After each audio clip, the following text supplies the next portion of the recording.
Megastar Sharon Cuneta ibinahagi ang video ng surprise visit ni Casey Concepcion bago ang kanilang reunion concert.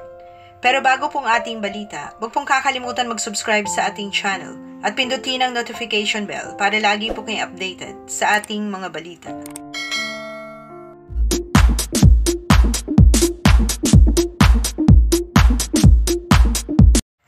Sa bidding ibinahagi ng megastar na si Sharon Cuneta sa kanyang social media account nito lamang nakarang araw, ay sinurpresa pala siya ng kanyang anak na si Casey Concepcion sa kanyang rehearsal sa MOA Arena.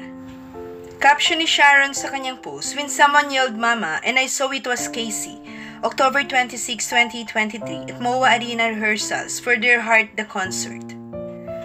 Bahagi pa ng caption ni Sharon, "It was the first time I saw her again since my birthday on January 6.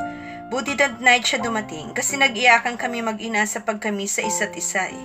Kung sa show kami mismo nagkita, malamang di kami nakakanta." Dagdag pa nito, "Casey will always be my baby number one, no matter how old we both get. I love you too." Panoorin na po natin ang video ng pag-surprise ni Casey sa kanyang mami Sharon.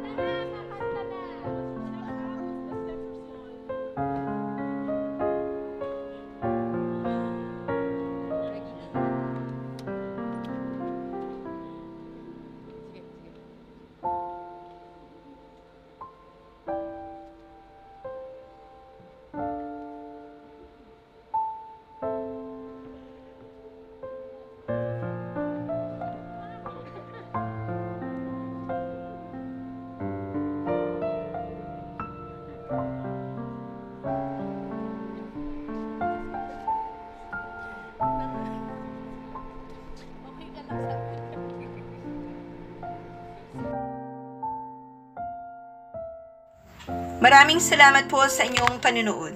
Huwag mong kalimutan mag-subscribe para sa iba pang showbiz updates. Kita-kita po tayo sa aking next video. Thank you.